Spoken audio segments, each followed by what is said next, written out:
Nathan Crawford sat at the corner table of the Riverside Cafe, nervously adjusting his watch. At 32, he'd agreed to this blind date mostly to get his sister off his back. She'd been insisting for months that he needed to get out more, meet someone, stop burying himself in work. He was a corporate lawyer, successful by any measure. Dark hair styled perfectly, a charcoal suit that spoke of careful attention to detail, a gold watch that had been his father's. On paper, his life looked impressive. In reality, he felt like he was going through the motions. The cafe was warm and inviting, with exposed brick walls and soft lighting that made everyone look better than they probably did in daylight. Nathan had arrived 15 minutes early, a habit from years of never wanting to be the one who kept people waiting. He was scrolling through his phone when he heard her voice. "Nathan?" He looked up and felt his breath catch. She was beautiful. Mid-20s, with long blonde hair that caught the light, dressed simply in a cream-colored blouse that somehow looked elegant in its simplicity. But it was her eyes that held him. They were studying him with an intensity that made him uncomfortable, like she could see right through his carefully constructed facade. "Yes.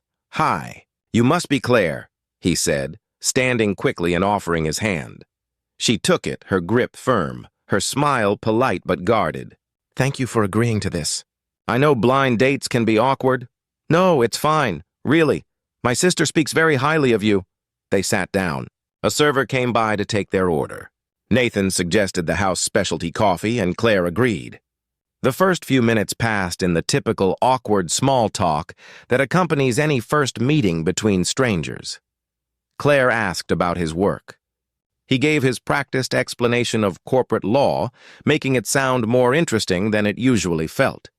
She listened attentively, asking thoughtful questions that suggested she was genuinely engaged rather than just being polite. "And what about you?" Nathan asked. "My sister mentioned you work in education." "I'm a high school teacher. English literature. It doesn't pay much, but I love it. Watching kids discover books that change how they see the world, that's pretty special." Nathan smiled. "That sounds rewarding. What made you choose teaching?" Claire's expression shifted slightly, became more guarded. "I had a teacher once who saw me when I felt invisible. Who believed in me when I didn't believe in myself. I wanted to be that person for someone else."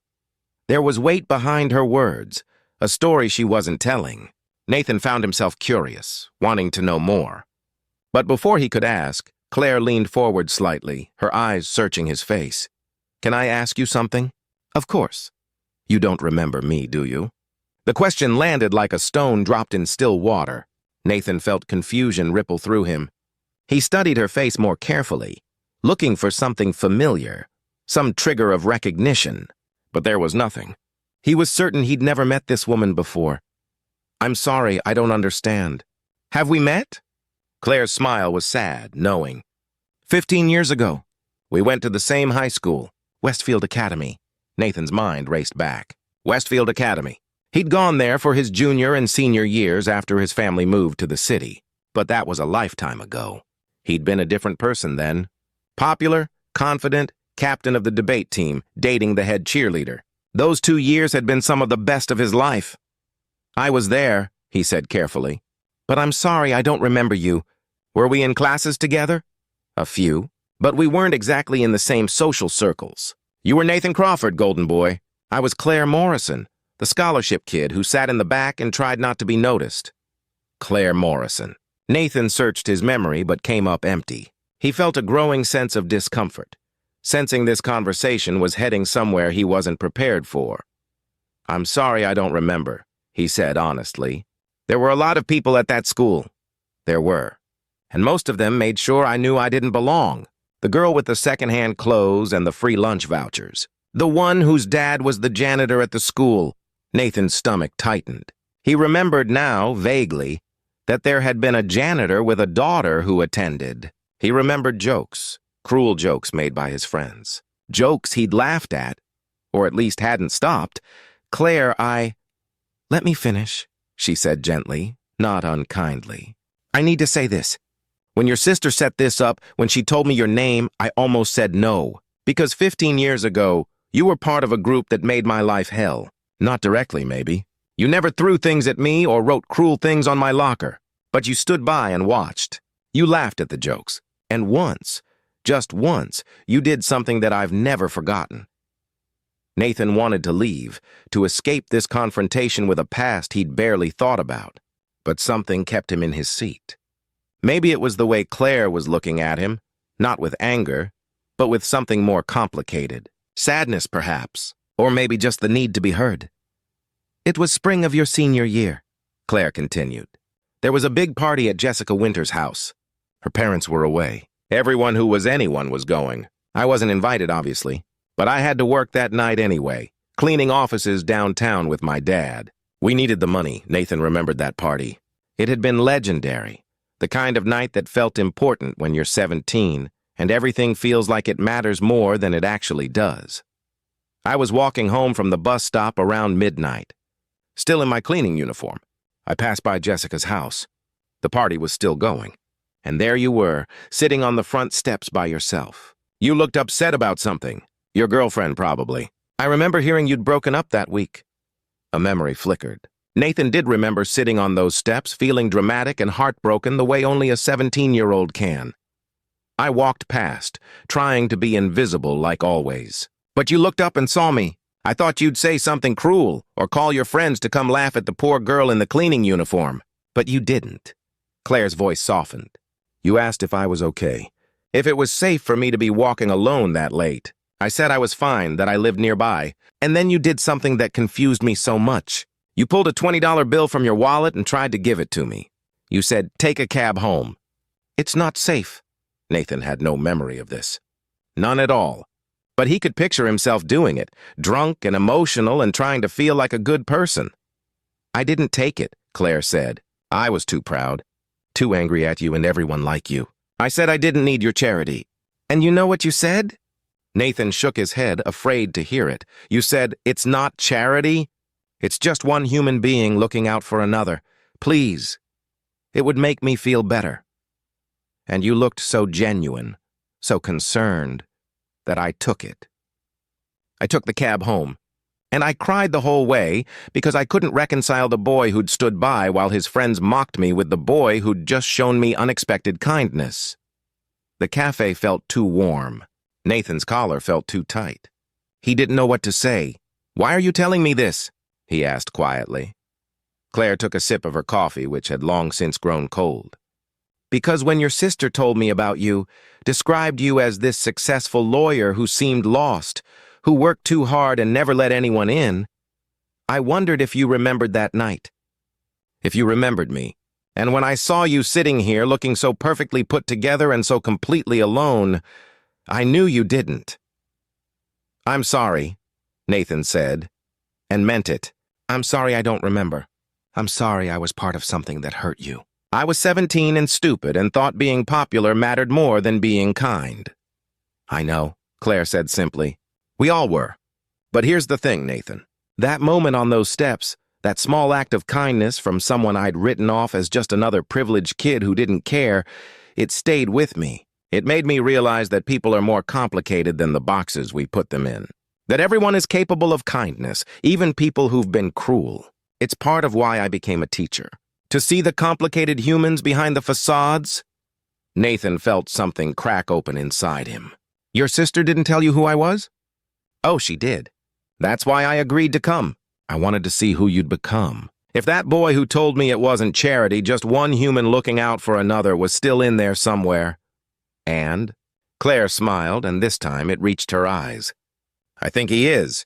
Buried under expensive suits and 70-hour work weeks. But he's there, looking tired and lonely and like he forgot somewhere along the way that success and happiness aren't the same thing." Nathan laughed, a real laugh that surprised him. "You're not pulling any punches, are you? Life's too short. I spent too many years being invisible. Now I say what I mean. They talked for 3 more hours. Really talked." Nathan found himself telling Claire things he hadn't told anyone. About the pressure he felt to live up to his father's legacy. About how he'd built this perfect life that felt empty. About how he couldn't remember the last time he'd done something just because it made him happy. Claire told him about her father, who'd passed away 5 years ago. About how hard he'd worked to give her opportunities. about students she'd taught who'd overcome impossible odds, about her small apartment full of books and plants and the life she'd built that wasn't glamorous but felt real. When the cafe staff started putting chairs on tables, they realized they'd been the last customers for over an hour. Outside, the night air was cool and fresh. They stood on the sidewalk, neither quite ready to say goodbye. "I should confess something," Nathan said. "I almost canceled tonight. Told my sister I was too busy with a case. Would have been a lie, but a convenient one." "I'm glad you didn't." "Me too." He hesitated, then continued. "Would you maybe want to do this again? Not a setup, just us. I'd like to get to know the woman who remembered me better than I remembered myself." Claire studied him for a long moment. "On one condition." "What's that?" "Next time we skip the expensive cafe. There's a diner near my school that serves the best pie in the city. Nothing fancy, but it's real. Can you handle that?" Nathan smiled, feeling lighter than he had in years. "I think the expensive cafe version of me needs to meet the diner version of you. Might do him some good. Might do both of us some good." They went on that second date, and a third, and somewhere around the 10th, Nathan realized he was falling in love with a woman who'd been invisible to him when it would have cost him nothing to see her. Claire taught him to slow down, to find joy in simple things, to measure success by different metrics. Nathan helped Claire see that her past didn't define her, that she'd built something beautiful from difficult circumstances. A year later, Nathan left his corporate firm to start a nonprofit providing legal services to low-income families. It paid a fraction of what he'd made before, but he couldn't remember ever feeling more fulfilled. 2 years after that, he proposed. Not at an expensive restaurant, but at that diner Claire loved over pie and coffee. "You know what I think about sometimes?" he said, as he slipped the ring on her finger while she cried happy tears. "That 17-year-old kid sitting on those steps. If I could go back and talk to him, I'd tell him that the moment he thought was insignificant, just a small gesture to make himself feel better, would lead him to the love of his life. That kindness is never wasted, even when we don't remember giving it." "And I'd tell 17-year-old me," Claire replied, "that the girl who felt invisible would one day be seen, truly seen, by someone who learned to look past surfaces. That our stories aren't finished just because we had hard chapters. They were married 6 months later. Small ceremony, close friends and family, nothing fancy. Claire's students came and formed a guard of honor with books instead of swords. It was perfect. Years later, they'd tell the story of their first date to their own children.